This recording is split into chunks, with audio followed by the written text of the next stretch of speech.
ஓம் நமோ பகவதே வாசுதேவாய.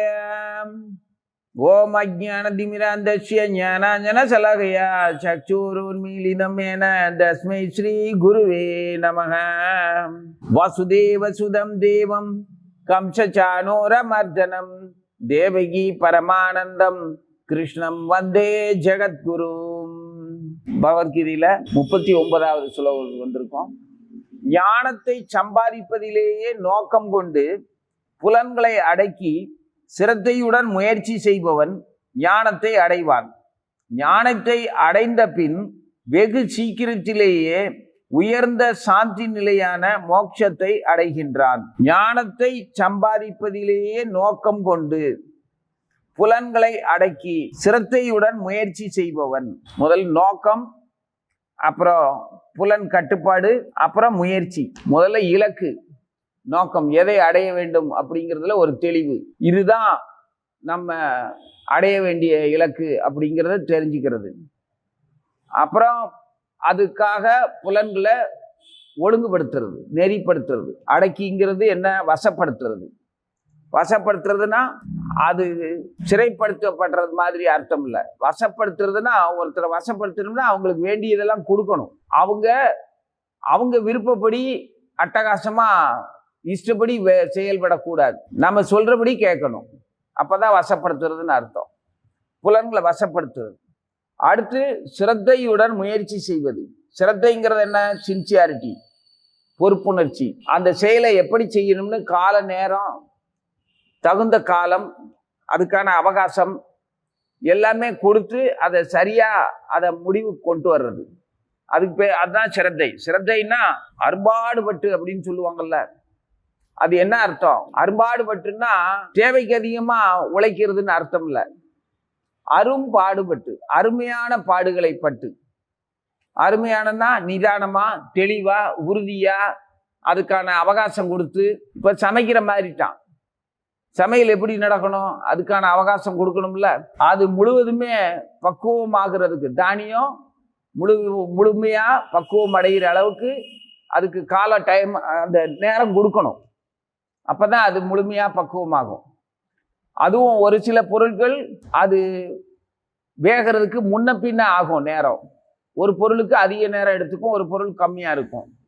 அப்போ குறைந்த அளவு நேரத்துல வேகிற பொருளை, சமையல் ஆகிற பொருளை அதிகமா முன்னாடி போடக்கூடாது. அது அதிக நேரம் எடுத்துக்கிட்டு அது வேகிறதுக்கு ஆகும்ல, மென்மையாகிறதுக்கு. அந்த பொருளை முதல்ல போடணும், அதை சமைக்கணும். அப்புறமா குறைந்த நேரத்துல சமைக்கிற பொருளை அதுல சேர்க்கணும். சமையல் மாதிரியே நமது புலன்களையும் பார்க்கறது, கேட்கறது, சுவாசத்தின் மூலமா நம்ம உணர்றது, எல்லா புலன்களையுமே அதனுடைய பக்குவப்படுத்தப்பட்ட நிலைக்கு கொண்டு வரணும். பக்குவப்படுத்தப்பட்டதுன்னா சுத்தமா எந்த புலனுமே நிறைவேறாம இருந்துச்சுன்னாலுமே அது அடங்குற மாதிரி அடங்கிட்டு அப்புறம் அந்த மனநிலையை பாதிக்கப்படும். எப்படி பாதிக்கப்படும்னா, அடங்குற மாதிரி இருந்துட்டு நம்ம இவ்வளவு அடக்கி வச்சிருக்கோம்ல, கொஞ்சம் அதுக்கு சுதந்திரம் கொடுப்போம்னு மனசு இறக்கப்படுற மாதிரி ஆகும். அப்படி ஆச்சுன்னா அந்த புலன் மொத்தமும், ஒரே ஒரு புலன் அடக்கப்படாத அந்த ஒரு புலன் கூட எப்பேற்பட்ட ஞானியும் இழுத்து சென்று விடும்னு சொல்லி இருக்கிறாரு. அந்த ஒரு சின்ன சர்க்கிள் மொத்தத்தையும் கூட்டிட்டு போயிடும், அப்புறம் எல்லாமே மாறிடும். அதனால புலனை அடக்கிறதுங்கிறது வசப்படுத்துதல்னு அர்த்தத்துல இங்க சொல்லி இருக்கிறார். சிரத்தையுடன் முயற்சி செய்யறது. அப்புறம் நோக்கம் எதுவா இருக்கணும்? ஞானத்தை சம்பாதிக்கிறதே நோக்கமா இருக்கணும். பொருளை சம்பாதிக்கிறதுக்கு எவ்வளவு நேரத்தை செலவு பண்றோமோ, செலவழிக்கிறதுக்கும் சம்பாதிக்கிறதுக்கும் சேர்த்து எவ்வளவு நேரத்தை செலவழிக்கிறோமோ அதை விட மிக குறைந்த அளவு நேரத்தை தான் ஞானம் பற்றிய சிந்தனைக்கே செலவழிக்கிறோம். மொத்த வாழ்நாள்ல ஒரு கணிசமான பகுதி முழுவதுமே எதுக்கு செலவாகுது? இல்லையே, நாங்கெல்லாம் இறை வழிபாடு அதிகமா பண்றோம் அப்படின்னா அதுவும் புலன் நோக்கத்துக்காக தான் அதுவும் இருக்குது. புலன் நோக்கம் அல்லாத ஒரு இறை வழிபாடு அப்படிங்கிறத ரொம்ப சொற்பம், கொஞ்சம் தான். நம்மளை திருப்திப்படுத்திக்கிறதுக்காக நாம எடுத்துக்கிற அத்தனை முயற்சியுமே லாபம் கிடையாது. கையிருப்பே இல்லாம காலி பண்ற மாதிரியான பெரிய நஷ்டம் அது. ஏன்னா நீ எவ்வளவுதான் தேகத்தை பராமரிச்சாலும், எவ்வளவுதான் புலன்களை திருப்திப்படுத்தினாலும், தேகம் நலிவடைந்து ஒரு நாள் உன்னை விட்டுட்டு போகிறதுக்கு என்னை விட்டுறேன்னு சொல்லி கெஞ்ச ஆரம்பிச்சிடும். அது தங்குமிடமா இல்லாத அளவுக்கு பாழடைஞ்சு போகும். அப்ப நீ அந்த தேகத்தை விட்டு வெளியே போய்த்தான் ஆகணும். அப்போ முழுவதுமே நஷ்டம் தானே, பெரிய நஷ்டம்.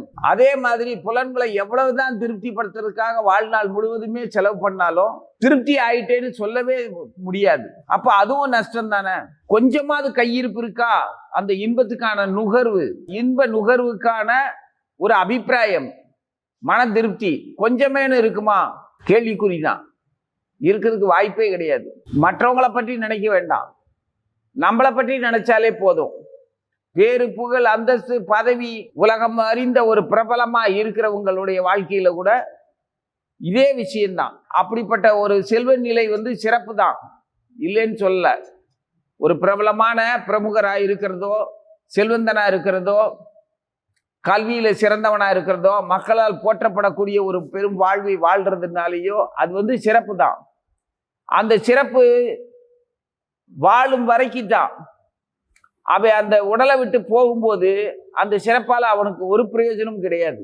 அவங்க அந்த சிறப்பு நல்லா அனுபவிச்சிருப்பாங்க, பெருமையும் மகிழ்ச்சியும் நல்லா அனுபவிச்சிருப்பாங்க. பந்த பாசங்களோ இல்ல விரக்தியோ, பந்த பாசங்களால விரக்தியோ ரெண்டையும் சேர்த்தே தான் அனுபவிச்சிருப்பாங்க.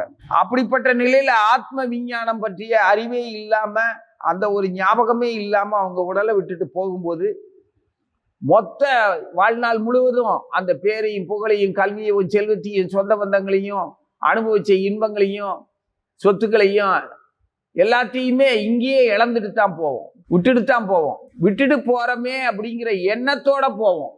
அந்த எண்ணத்தை தான் கொண்டு போவோம். அந்த எண்ணத்தை கொண்டு போகும்போது இந்த அவ்வளவு சிறப்பா வாழ்ந்ததுல செஞ்ச அறச்செயல்கள் இருக்கும்ல, நல்ல செயல்கள், அதற்கான புண்ணியம்லாம் பேலன்ஸ் இங்கேயே தான் காத்துட்டு இருக்கும். இங்க விட்டுட்டு போனதை இங்கே தான் காத்துட்டு இருக்கும். அதை விட்டுட்டு போறமேங்கிற எண்ணத்தோட நம்ம போயிருப்போம். அதே எண்ணத்தோட திரும்பி வருவோம். விட்டது இந்தா கிடக்குதுன்னு தொலைச்ச இடத்துல திரும்ப தேடி வந்த மாதிரி வருவோம். அங்க நம்ம போட்டது அப்படியே தான் இருக்கும். திரும்ப அதே குடும்பத்துல பிறந்துருவோம். அப்போ விட்ட இடத்துல இருந்து பழையபடி தொடங்கும். அதே பேரு புகழ் அந்தஸ்து சௌகரியம் அதே தான் தொடங்கும். ஆக மொத்தத்துல நஷ்டம்ங்கிறது எங்க நஷ்டம்? பூலோகத்துல இருக்கிறத அங்க நமக்கு சொந்த உபயோகத்துக்கு கொண்டு போக முடியாத நஷ்டம். சொந்த உபயோகம்ங்கிறது என்ன? தன்னிலை, தனது உண்மையான நிலை இங்க வர்றதுல உண்மையான நிலைன்னு சொல்ல முடியாது. ஏன்னா மனித உடல் கிடைச்ச உடனே அந்த மனித உடல்ல வசிக்கிற ஒரு ஜீவனுக்கு இருக்கிற அதிகாரம், சுதந்திரம், இந்த ரெண்டு மாதிரி வேற எந்த உடலையுமே ஜீவனுக்கு கிடைக்காது. எல்லா உயிர்வாளிகளும் வெவ்வேறு உடல்கள்ல வசிக்கக்கூடிய உயிர்வாளிகளுக்கு இல்லாத பெரிய அதிகாரம் யாருக்கு இருக்குன்னா பூரணமா மனித உடல்ல வசிக்கிற ஜீவனுக்கு இருக்கு. ஏன்னா மனிதன் எல்லா உயிர்களையும் ஆள்றான்ல, மனிதனை ஆளப்படக்கூடியது தான் அந்த ஜட உலகமாவே இருக்கு. இயற்கை கூட அது என்னதான் சீற்றத்துக்கு ஆளானாலும் சரி, எவ்வளவுதான் நிலநடுக்கம், வேற இயற்கை பூகம்பங்கள், எரிமலையோ இல்ல கடலோ மழையோ புயலோ எது அழிச்சாலும் அத்தனையும் எவ்வளவு 1000 பேர் 1,00,000 பேர் செத்தாலும் சரி, பழையபடி மனித இனம் என்ன செய்யுது? பூமிய அவன் சௌரியத்துக்கு ஆளாக்கிடுறான். காப்பாத்திடுறான்ல, பூமியை காப்பாத்தல, தன்னுடைய ஜட சம்பத்துக்களை காப்பாத்தி தான் அனுபவிக்கிறதுக்கான அந்த தன்னுடைய அகங்கார குற்றங்களை காப்பாத்தி தன்னகத்தை வச்சுக்கிறான். நான் எனதுங்கிற அந்த அகங்கார உணர்வுகளை குற்றங்களை தனக்கு சொந்தமாவே திரும்ப வச்சுக்கிறோம். ஆக தற்காலிகமான விஷயத்துக்கு போராடுற நிரந்தரமான ஆத்மா அது மனித உடல்ல இருக்கும்போது தான் அது பூரணமா செயல்படுது.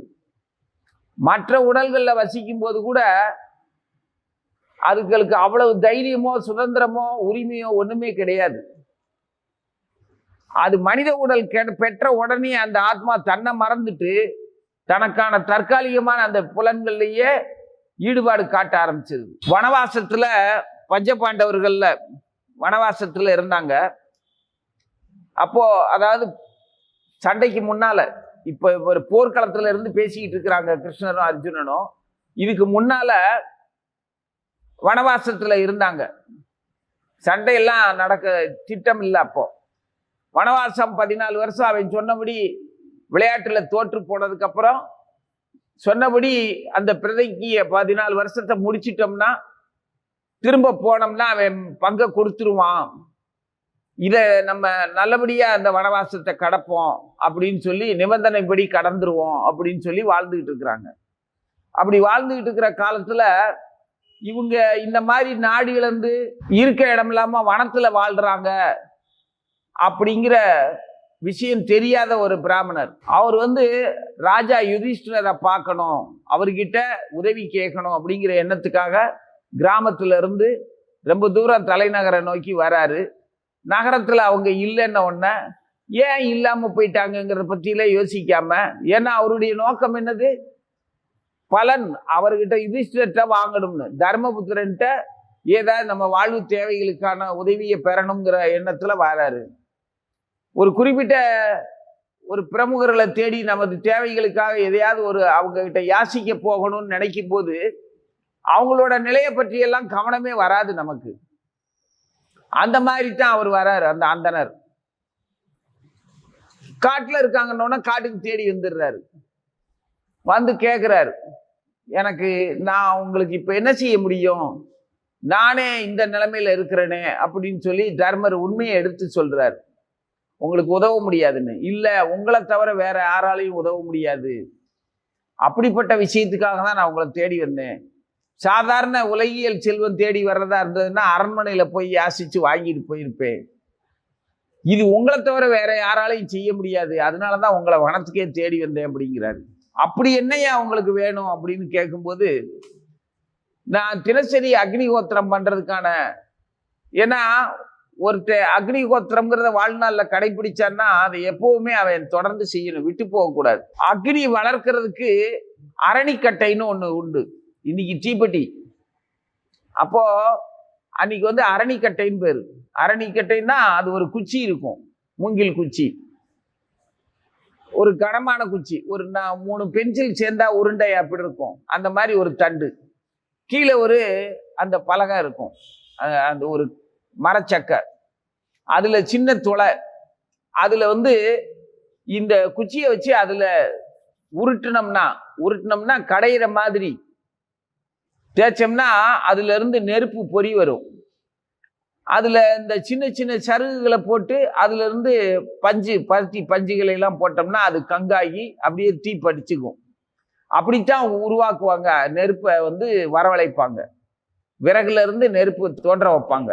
விளக்கேற்றுறதுக்கு தீப்பெட்டி இல்லைங்கிற மாதிரி, தீப்பெட்டி கொடு பெரிய விழா எல்லாம் நடத்துறோம்ல, விளக்கேற்றுறதுக்கு தீப்பெட்டி இல்லாம, அந்த 1 ரூபா தீப்பெட்டி இல்லாம 10 பேர் கேட்டுக்கிட்டு அலைவானுங்க, லட்சக்கணக்கில் செலவு பண்ணியிருப்பாங்க விழாவில். அந்த மாதிரி தீப்பெட்டி, இந்த மாதிரி நிலைமையில அன்னைக்கு அந்த அந்தனர் நெருப்பு பத்த வைக்கிற அந்த அரணிக்கட்டைய மான் கொண்டு போயிருச்சு.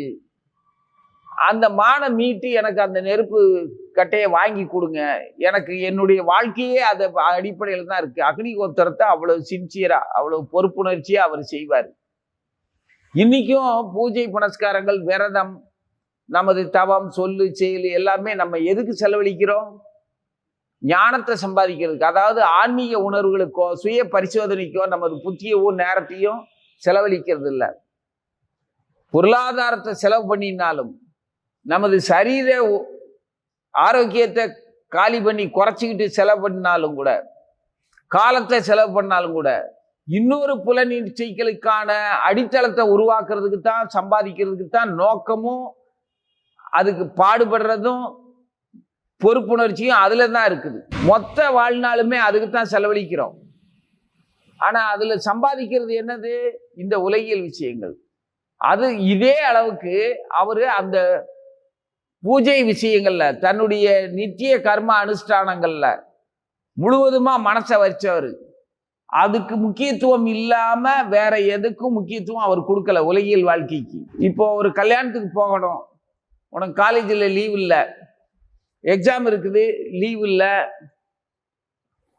அந்த விழாவுக்கு போக வேண்டிய அவசியம் இல்லை அப்படின்னு தோணுமா? இல்லை, இது இருக்கட்டும் விழாவுக்கு போவோம்னு தோணுமா? காலேஜுக்கு போகணும், எனக்கு கல்லூரியில தேர்வு இருக்குது, முக்கியமான வேலை இருக்கு, இந்த விழாவுக்கு போக வேண்டிய அவசியம் இல்லை, அந்த கல்யாண விழா அதுக்கப்புறம் நான் அவங்கள பார்த்துக்கிறேன், என்னால் வர முடியாதுங்கிறத நீங்க சொல்லிருங்க அப்படின்னு சொல்றோம்.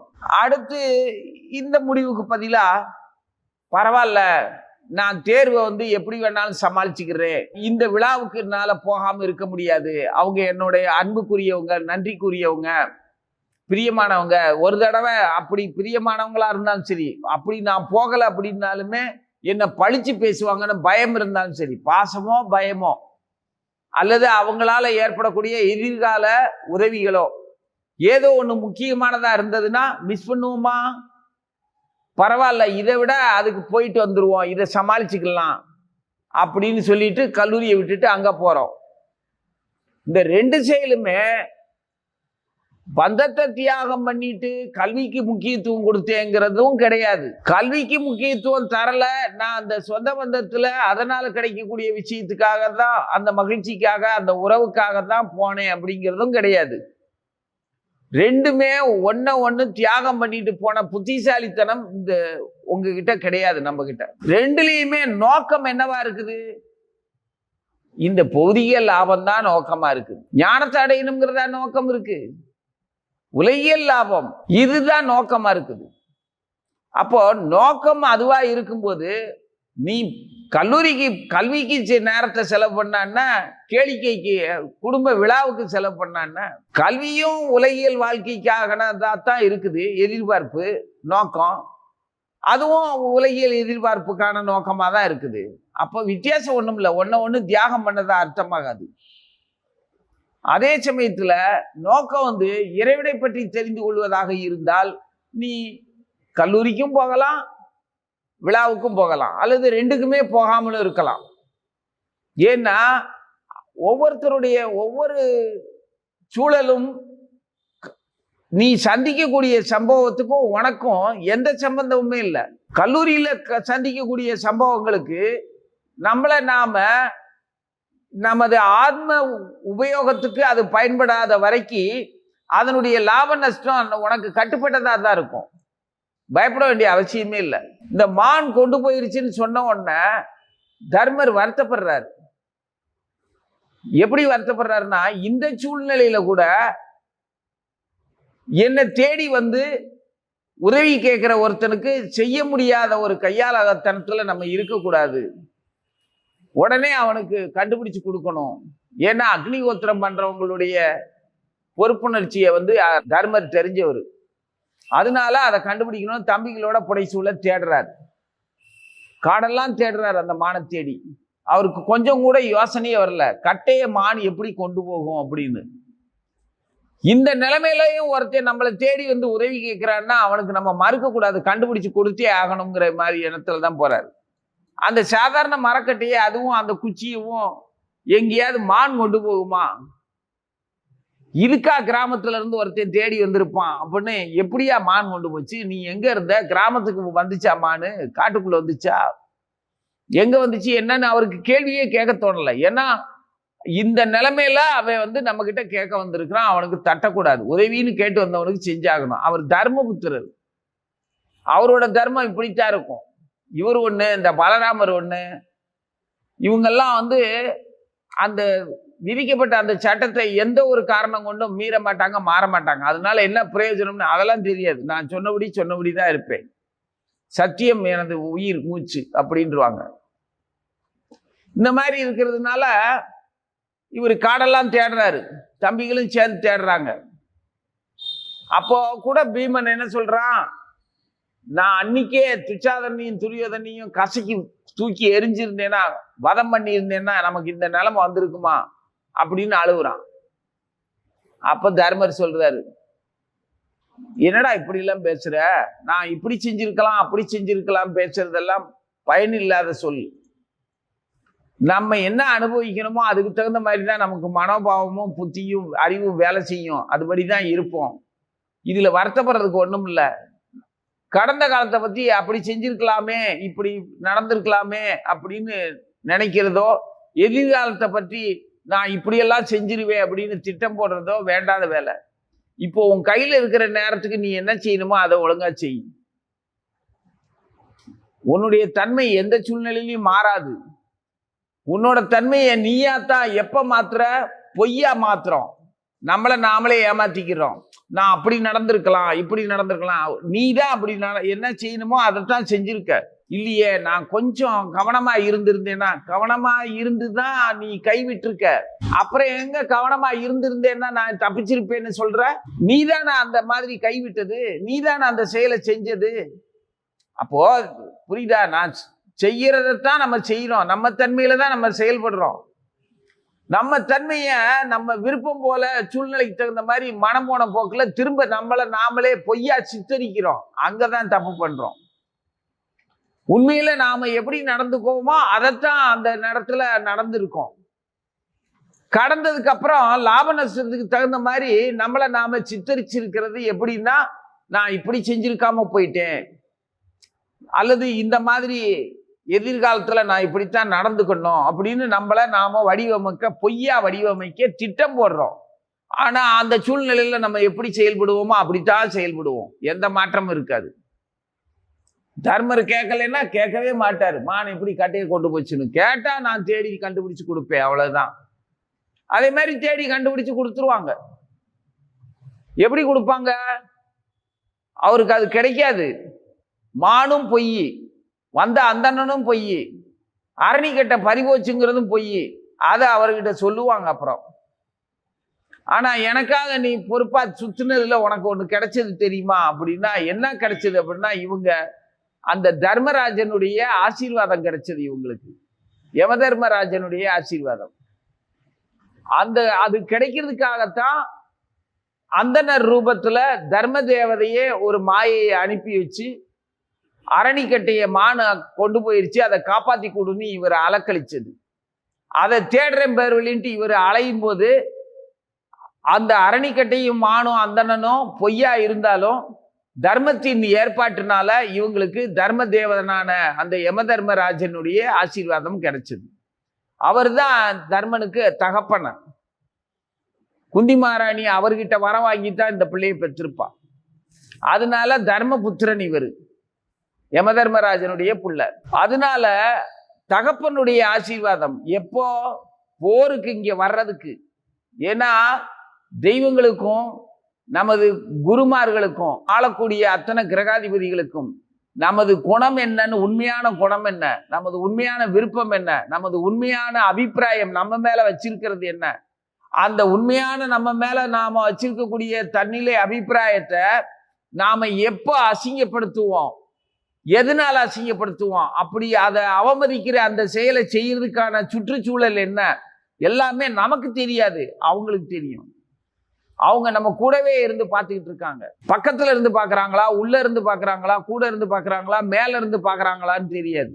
ஆனா எங்கும் நிறைந்த பரம்பொருள் ஜெகநாத சுவாமி நயனபதகாமி பாவதுமே, ஆதிசங்கரரா வந்த சிவபெருமானே ஜெகநாத சுவாமி கிட்ட பாடுறாரு. அதைத்தான் நம்ம தினம் படிக்கிறோம். ஜெகநாத சுவாமியை பார்த்து பாடுறாரு, உங்க பார்வைக்கு முன்பாகவே நான் இருக்க விரும்புகின்றேன், என்ன உங்க பார்வையில இருந்து விலக்கிடாதீங்க, அப்படி நான் விலகி போனாலும் உங்க பார்வை என்ன தொடரணும் அப்படிங்கிற அர்த்தத்துல தான் அவர் பாடுறாரு. ஜெகநாத சுவாமி நயனபதகாமி பாவதுமே. அப்போ அந்த தர்மராஜன் இப்ப நடக்க போற போருக்கு, ஏன்னா இவங்க என்ன நினைச்சாங்க, 13 வருஷம் வனவாசத்தை முடிச்சுட்டு 1 வருஷம் அஞ்ஞான வாசம், அதாவது மறைந்து இருந்து வாழுதல் அப்படிங்கிற 2 விரதத்தையும் முடிச்சிட்டோம்னா, அவன் முறைப்படி திரும்பி போனோம்னா நம்ம பங்கை நமக்கு கொடுத்துருவான், அதுக்கப்புறம் நம்ம வாட்டுக்கு பிரச்சனை இல்லாம வாழ்ந்துக்கலாம், இனிமே இந்த மாதிரி சூதாட வேண்டியதோ இன்னொரு தடவை அவங்கிட்ட மோத வேண்டியதோ அவசியம் இருக்காது அப்படின்னு விளையாட்டுல தோற்று போன அந்த ஒரு விஷயத்துக்காக தர்ம சொன்ன வாக்குப்படி வாழ்ந்து முடிச்சிட்டோம்னா சக்சஸ். இப்போ படிக்கிறீங்க, நல்ல மார்க் வாங்கி நல்லபடியா படிச்சாச்சுன்னா ஒரு உத்தியோகம், ஒரு விரும்பின உத்தியோகமோ விரும்பின வாழ்க்கையோ ஏதோ ஒன்று விருப்பப்படி அமைஞ்சிரும், வெற்றி பெற்றால் அப்படிங்கிற ஒரு எண்ணம் இருக்கும். இந்த எண்ணம் படிக்கிறவங்களுக்கு மட்டும்தான் இல்லை, படிச்சு முடிச்சு வேலைக்கு போனவங்களுக்கும் இருக்கும். தன்னோட குடும்பத்துல நாம இப்படி இப்படி செய்யணும் அப்படிங்கிற ஒரு திட்டம் இல்லாம யார் வாழ்றா? நோக்கம் கண்டிப்பா ஒண்ணு இருக்கும். அந்த நோக்கத்தை நோக்கி, அந்த இலக்கை நோக்கி செயல்படுற முயற்சி இருக்கும். அந்த செயல்படுற முயற்சியில நமது சொந்த உபத்திரவங்கள், சின்ன சின்ன உபாதைகளை, பசியோ தாகமோ இல்லை நேரங்காலமோ மழையோ வெயிலோ சில சமயத்துல அதெல்லாம் பொறுத்துக்குவோம்.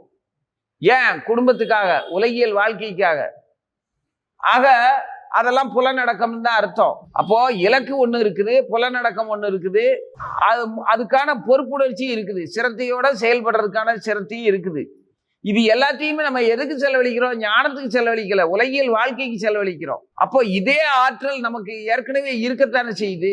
அந்த ஆற்றல் படி நம்ம திட்டம் போட்டபடி எல்லாமே நடந்துருங்கிறதுக்காக இந்த ஆற்றலை இதுக்கே செலவு பண்றோம். எப்படி? நம்ம திட்டம் போட்டபடி. அது மாதிரி தான் இவங்க விளையாண்டாங்க, தோற்று போனாங்க, நாட்டை பறி கொடுத்தாங்க, சொந்த பந்தங்களை பறி கொடுத்தாங்க, வந்திருக்கிறாங்க வனவாசத்துக்கு. இது 14 வருஷம் முடிஞ்சிருச்சுன்னா அடுத்து 1 வருஷம் தான் அஞ்ஞான வருஷம். அதையும் முடிச்சிட்டோம்னா நம்ம நாடும் நம்மளும் சுபிச்சமா பழையபடி நம்ம வாழ்ந்துக்கலாம் அப்படிங்கிற எண்ணத்துல இவங்க இயற்கையா இருக்காங்க. ஆனா கடவுளுக்கு தெரியும் அடுத்து இப்படி நடக்க போறதில்ல. என்ன நடக்க போகுது? அடுத்து இந்த போர் தான் வரும், இப்படித்தான் நடக்கும்னு இறைவனுக்கு தெரியுது. அதுக்கு நம்மளை தயார்படுத்துறாங்க. நம்ம வாழ்க்கையில அடுத்து இன்னும் அடுத்த நாட்கள், அடுத்த வினாடி, அடுத்த மாதமோ வருஷமோ, அடுத்து நம்ம பூமியை விட்டு போற கடைசி வரைக்கும் நமக்கு என்ன ஆகும், நாம என்ன செய்வோம்ங்கிற போட்டிருக்கிற நம்ம என்னதான் அபத்தமான திட்டங்களை போட்டிருந்தாலும், கடந்ததை பற்றிய அபிப்பிராயம் எப்படி இருந்தாலும், இறைவன் முன்னால உட்கார்ந்துக்கிட்டு நம்ம விருப்பங்கள் எல்லாத்தையும் நிறைவேற்ற சொல்லி அவற்றை வரங்கேட்டு பிரார்த்தனை பண்ணினாலும் கூட உண்மையான அன்புள்ள ஒரு பக்தனுக்கு பகவான் அவன் விருப்பப்படி எல்லாம் அவனுக்கு வேண்டியதை கொடுக்கவே மாட்டார். அவர் காட்டுற முதல் கருணையே இந்த உலகியல் வாழ்க்கையில யாரையுமே நீ எதிர்பார்க்க முடியாதபடி அவரை மட்டுமே சார்ந்து இருக்கிற மாதிரி நடுத்தருவில் நிறுத்துறது தான் முதல்ல அவன் காட்டுற கருணை. அதாவது செல்வ செழிப்பெல்லாம் இருக்கும், நடுத்தருவுங்கிறது நீ ஜட உலகத்துல நினைக்க கூடாது. மாளிகையில் இருக்கலாம், உன் கல்வி இருக்கும், உனக்கு பேலன்ஸு, அதாவது செல்வம் இருக்கும், உடல் ஆரோக்கியம் இருக்கும், எல்லாமே இருக்கும். ஆனா எல்லாத்தையும் எல்லாமே உனக்கு அந்நியமா இருக்கிற மாதிரி உன்னைய உணர வச்சிருவார். அப்படி உணர வைக்கிறது எதுக்குன்னா நம்மளை தனிமைப்படுத்தி வறுமைக்கு ஆளாக்கி துன்புறுத்துறதுக்கு கிடையாது. உனக்கு என்ன வேணாலும் என்கிட்ட கேளு, நான் தராம உனக்கு வேற யாரும் உனக்கு கொடுக்க கூடாது. ஒரு வைத்தியர் இருக்கிறாரு, பத்திய உணவு தரணும், பாசத்துல எல்லாவனும் அவனுக்கு என்ன உணவை கொடுத்தாலும் அது அவனுக்கு விஷமாயிரும். அப்படி இருக்கும்போது எவ்வளவு கடுமையா அந்த வைத்தியர் அந்த நோயாளியை கவனிப்பார். ஒருத்தரையும் ஒன்றும் கொடுக்க விட மாட்டார். நீ தண்ணி குடிக்கிறதா இருந்தா கூட என்னை கேட்டுதான் குடிக்கணும் பாரு. ஏன்னா தண்ணி கூட அவர் ஏதாவது காய்ச்சி வச்சிருப்பாரு, ஒரு காரணம் இருக்கும், பக்குவம் இருக்கும். அதுவாக அப்படி சொல்றவங்க நம்ம மேல பாசமா இருக்கிறாங்களா, இல்ல எப்படியும் போகட்டும் அவன் கேட்டதை கொடுத்துருவோம் அப்படின்னு சொல்லி வேஷமா இருக்கிறாங்களா, பாசம் மாதிரி வேஷத்துல இருக்காங்களா? கண்டிக்கிறவன் எதுவா இருந்தாலும் என்ன கேட்காம நீ எதுவும் செய்யக்கூடாது அப்படின்னு சொல்றவங்க நம்ம மேல பாசமா இருக்கிறாங்கன்னு தானே அர்த்தம். அது எல்லார்கிட்டையுமா அப்படி இருப்பாரு பகவான்? யார் பிரியமான நண்பனோ, அர்ஜுனனை சொன்னார்ல, நீ எனது பிரியமான நண்பனாகியால் உனக்கு நான் இந்த ரகசிய தெய்வீக விஞ்ஞானத்தை உபதேசிக்கிறேன்னாரு. ஏன் தர்மனுக்கு சொல்லலாம், பீமனுக்கு சொல்லலாம், வேற யாருக்கும் சொல்லலாம்ல? சூரியனுக்கு சொன்னேன், அடுத்து உனக்கு சொல்றேன்னா இவனா நாளைக்கு நாடாள போறான்? தர்மன் தானே ஆளுவாரு. ஆனா இவனுக்கு சொல்றாரு. அதே மாதிரி நம்ம என்ன நாடாள போறோமா பகவத்கீதை படிச்சுட்டு? இல்ல, நமக்கு சொல்றாரு. இந்தா நமக்கு சொல்றாருன்னா எப்படி சொல்றாரு? உள்ள இருந்து கருத்தா சொல்றாரு. வார்த்தைகளா தான் நம்ம படிக்கிறோம், பொருளா புரிய வைக்கிறது அவர் தான் உள்ள இருந்து புரிய வைக்கிறாரு. அப்ப அவர் தான் நமக்கு சொல்லிக்கிட்டு இருக்காரு. அர்ஜுனனுக்கு சொன்ன மாதிரி நமக்கு சொல்றாரு. இப்போ நம்ம தன்மைக்கு தகுந்த மாதிரி சொல்றாரு, நம்ம சந்திக்க போற சம்பவங்களுக்கு தகுந்த மாதிரி சொல்றாரு. நம்ம சந்திக்க போற சம்பவம் நம்ம என்ன பெரிய துரியோதனையா சந்திக்க போறோம்? பீஷ்மரையும் துரோணாச்சாரியமா சந்திக்க போறோம்? அஸ்வத்தாமனையா சந்திக்க போறோம்? இல்ல, நமக்கு தகுந்த மாதிரி ஒரு டூப்ளிகேட் அஸ்வத்தாம இருப்பான், ஒரு துரியோதனை இருப்பான், ஒரு பீஷ்மர் இருப்பாரு, ஒரு கர்ணன் இருப்பாங்க. அவங்களோட தன்மையெல்லாம் நமக்கு சொந்த பந்தமாவோ, மகனாவோ, அண்ணனாவோ, தம்பியாவோ, அப்பாவோ, அதிகாரியாவோ, அரசாங்க ஊழியர்களாகவோ, அல்லது வங்கி அதிகாரிகளாவோ, நம்ம சேமிப்பை கொள்ளையடிக்கிறவனாவோ, கூட வீட்டுல கூடியிருந்து கும்மி அடிக்கிறவனாவோ யாராவும் இருப்பாங்க. அவங்களுக்குள்ள இந்த தன்மை உள்ள எதிரிகள் நம்ம கூட இருப்பாங்க. நம்ம போகும்போது நம்மளை நிம்மதியா சிந்திச்சுட்டு இறைவனுடைய திருவடியை நினைச்சுக்கிட்டு போக விடாதபடி எல்லா மாய வேலையும் செய்வானுங்க. அப்போ கிருஷ்ணர் சொல்லி கொடுத்ததெல்லாம் நம்ம ஞாபகமா வச்சுக்கிட்டு நமக்கு தகுந்த மாதிரி யோசிச்சு நமது எதிரிகளையும் பார்க்கணும். நமது எதிரி, முதல் எதிரியே நமது புலன்கள் தான். அப்போ நோக்கம் தெளிவா இருக்கணும், நமது புலன்கள் நமது கட்டுக்கடங்கி இருக்கணும், வசப்படுத்தி இருக்கணும். நம்ம அதுல பொறுப்புணர்ச்சியை எந்த நேரத்திலையும் எக்காரணம் கொண்டும் சிரத்தையே விடக்கூடாது. அப்படி முயற்சி செஞ்சோம்னா வெற்றி நமக்கு தான். அப்படி ஒரு ஞானத்தை அடைஞ்சிட்டோம்னா, ஏன்னா மனம் விசித்திரமானது. எல்லா வகையான சக்தியும் மனசுகிட்ட தான் இருக்குது. மனதை விட ஒருத்தனை வாழ வைக்கிறதுக்கும் அவனை இழிநிலைக்கு கொண்டு போறதுக்கும் வேற எந்த ஒரு ஆற்றலும் இல்லை, பெரிய ஆற்றல் இல்லை. மனம்தான் சகலமும். இப்போ சர்க்கஸ்ல இந்த வித்தை காட்டுறாங்கல்ல மிருகங்களை வச்சு, அந்த கூடாரங்கள்ல கடுமையான வனத்துல வாழக்கூடிய ஒரு கொடிய மிருகம், எதையும் வேட்டையாடி சாப்பிட்ற ஒரு மிருகம் இருக்கும், புலி. அதை மனுஷன் வதக்குற. ஏற்கனவே மனிதன் தான், மனிதனுக்கு இருக்கிற அதிகாரம் வேற எந்த உடல்ல வசிக்கிற உயிர்வாளிக்கும் கிடையாதுன்னு பார்த்தோம். இந்த மனுஷன் அந்த புலியை தன் வசப்படுத்தி மற்றவங்களுக்கு வேடிக்கை காட்ட வைக்கிற அளவுக்கு அதை போய் ஒரு தொழிலா எடுத்துக்கிட்டு செஞ்சுக்கிட்டு வாழ்றவனும் இருக்கான். எத்தனையோ விதமான தொழில், அதுல இது ஒண்ணு. அத கூண்டுல இருந்து வெளியில கொண்டு வந்து ரெண்டு பக்கமும் இருக்கிற கயர்ல நடக்க வைக்கிறார் அவரு. அப்படி வித்தை காட்டுவார் மாஸ்டர்.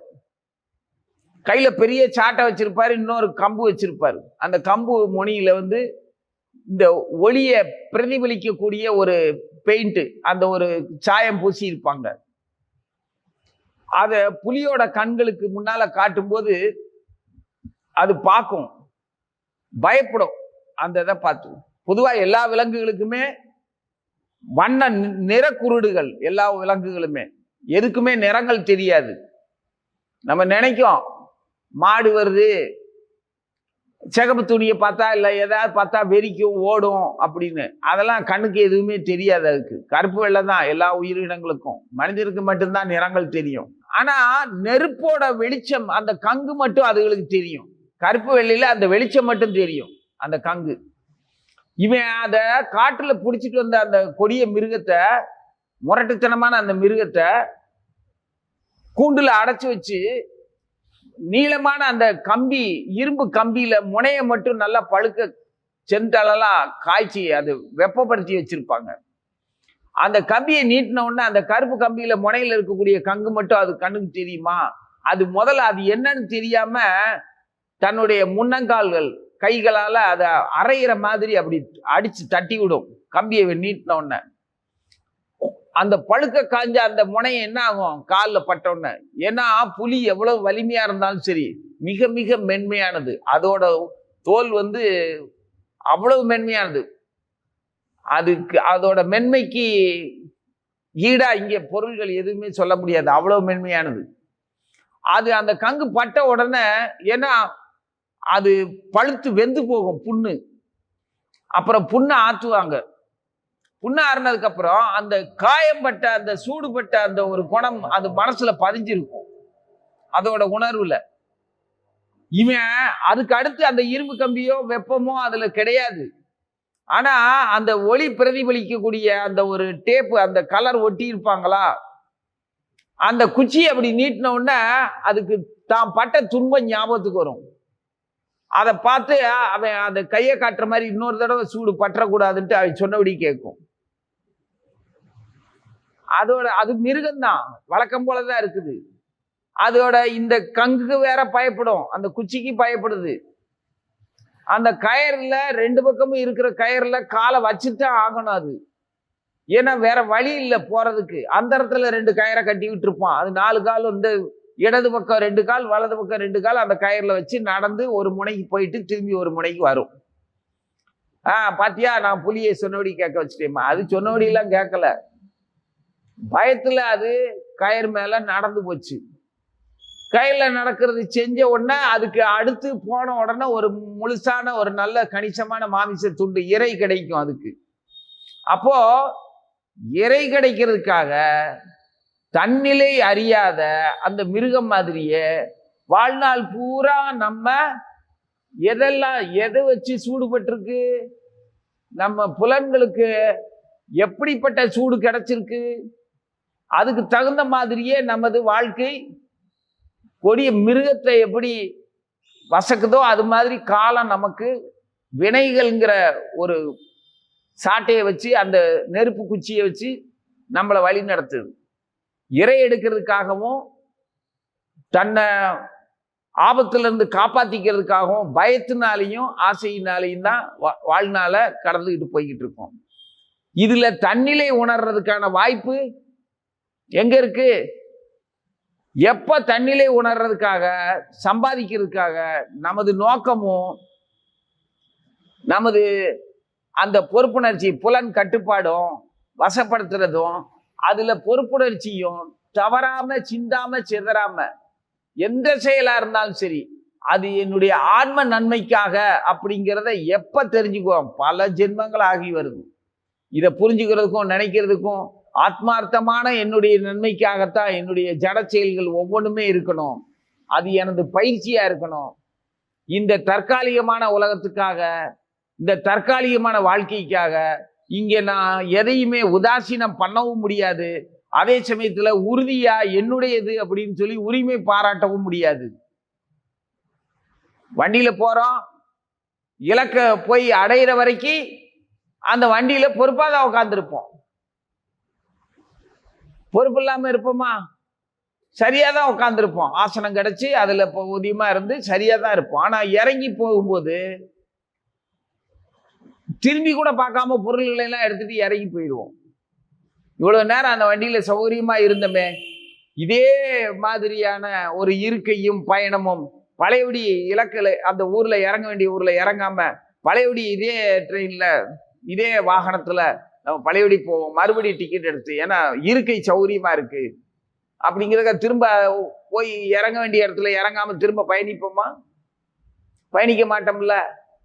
அப்படி ஒரு பயணிக்கிறதா இருந்ததுன்னா அந்த பயணச்சீட்டு தர்றவனே பைத்தியக்காரா, உனக்கு என்ன வேற வேலை, இறங்கணும்னா இறங்கியா அப்படின்னு தான் சொல்லுவான். அப்படித்தானே இறக்கி விடுவான். அந்த மாதிரி வாழ்க்கை பயணத்துல உதாசீனம் பண்ணவும் இல்லை வேண்டியதில்லை, உரிமை பாராட்டவும் வேண்டியதில்லை. உண்மையான நோக்கம் என்ன அப்படிங்கிறது நோக்கம் தெளிவா இருக்கணும். தன்னுடைய செயல்களில் ஒரு சுய கட்டுப்பாடும் நெறிப்படுத்தின வசப்படுத்தின புலன்களை மேய்க்க தெரிஞ்சுக்கணும். அதுக்கு அடுத்து அதுல சின்சியாரிட்டி, அந்த சிரத்தை மாறாம இருக்கணும். அந்த சிரத்தையை சிந்தாம சிதறாம நமது எந்த உலகியல் விஷயங்களாலையும் பாதிக்கப்படாம தன்னிலை இழக்காம இருக்கணும். ஆக எதிர்காலத்துல நம்ம என்ன சந்திக்க போறோம்ங்கிறத தெரிஞ்சு அதுக்கு பயிற்சி தான் இந்த மானும் அரணிக்கட்டையும் அந்தணனும் வந்த மாதிரி பகவான் தான் நமக்கு எல்லா பயிற்சியும் கொடுக்குறாரு. நமக்கு அடுத்து நடக்க போறது என்னங்கிறத தெரிஞ்சு அதுக்கு தகுந்தமான பயிற்சியை தான் முன்னமே கொடுத்திருப்பாரு. அந்த நோக்கத்துல தான் நமது புத்தி வேலை செய்யும். ஆக பகவான் அவருக்கு பிரியமானவங்களை தான் அப்படி நடத்துவாரே தவிர மற்றவங்க எல்லாம் கேட்டா கேட்டதை கொடுத்துட்டு விட்டுருவாரு. கேட்டதை கொடுப்பான், வச்சுக்கோ பழச்சிக்கோன்னு. ஐயோ நீ கொடுத்துட்டியே நான் இப்படி இருக்கடே அப்படின்னா, நீ தானே கேட்ட வச்சுக்கோ அப்படின்னுருவான். ஆனா தனது அந்தரங்க சொந்த பக்தர்களுக்கு, உரிமை உள்ள பக்தர்களுக்கு நீ என்ன கேட்டாலும் உனக்கு ஆகாததை கொடுக்க மாட்டான். நீ கேட்காமலே இருந்தாலும் உனக்கு ஆகிறத கொடுக்காம கைவிடவும் மாட்டான். ஓம் நமோ பகவதே வாசுதேவாய.